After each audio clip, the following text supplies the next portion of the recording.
ভোগ আছে আজি ওপৰ কুপনৰ খেলখন শুভ উদ্বোধনী হৈ গ'ল।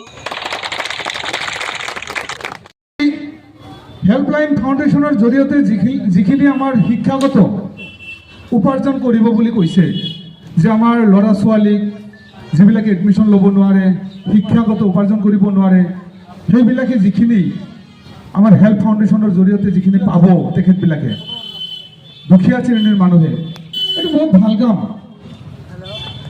মই ব্যক্তিগত ভাবোঁ বহুত ভাল কাম। কাৰণ এনেকুৱা মানুহ আজি সমাজত আছে যিসকলে এডমিশ্যন লোৱাৰ কাৰণে পইচা নাথাকে।